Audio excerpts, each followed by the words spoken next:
The Rusty Bicycle, a story of sacrifice, grit, and glory.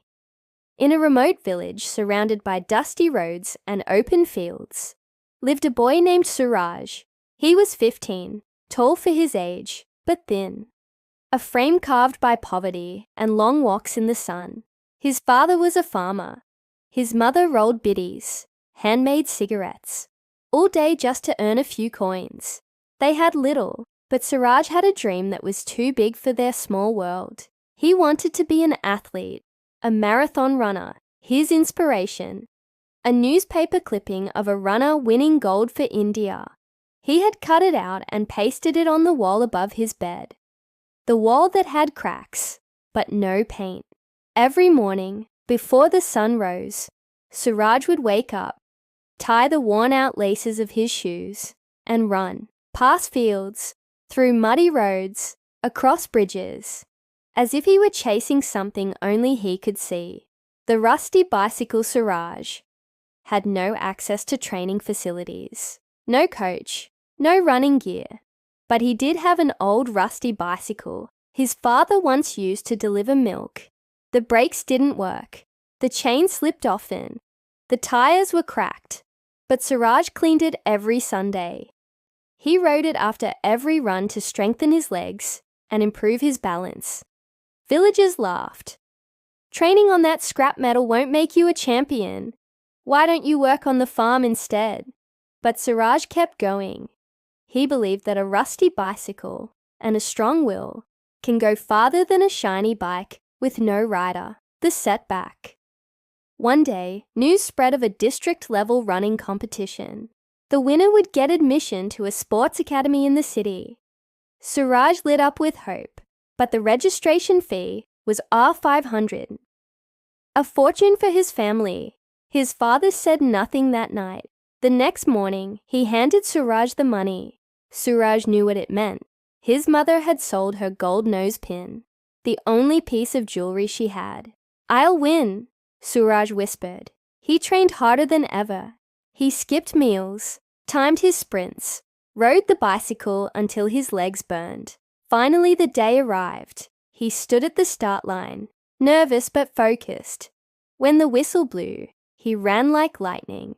But halfway through the race, he tripped, not because he was tired, but because another runner elbowed him while overtaking. Suraj fell, scratched his knees, and came in 7th. There was no prize, no scholarship, no spotlight, just silence. The moment of doubt. That night, Suraj sat near his bicycle, his eyes swollen, heart heavy. Maybe they were right, he thought. Maybe dreams aren't for people like me. His father sat beside him and said, "Son, medals don't measure your strength. Getting up does." His mother added, "You didn't lose. You learned. You lived your dream for a day. Now live it for a lifetime." Suraj wiped his tears, stood up, and walked toward his dream again. One step at a time. The rise over the next year, Suraj trained even harder.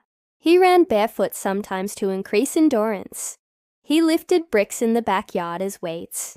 He studied YouTube videos at a neighbor's house when he could. Then came another chance. A state-level marathon sponsored by a sports brand.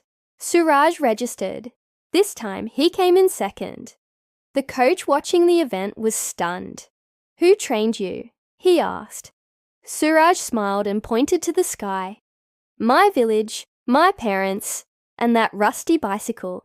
He was invited to join a regional sports academy. There, he got real shoes, real training, real meals, but he never forgot the taste of hunger or the sound of a loose bicycle chain rattling in the wind. The dream realized. 5 years later, Suraj stood on an international stage, representing India in a half-marathon event.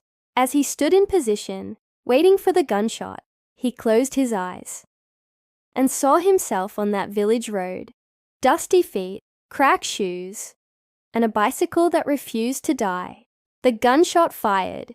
He ran with everything inside him, not just muscle, but memories. And when he crossed the finish line, He didn't just win a medal. He won his life back. The lesson Suraj story isn't just about winning a race. It's about running despite obstacles, about riding through life on a rusty bicycle of hope. When the world expects you to give up, you don't need perfect beginnings to chase powerful dreams. You don't need applause to be worthy. You just need to keep moving, even when your path is broken. Because in the end, it's not about the speed or the shine.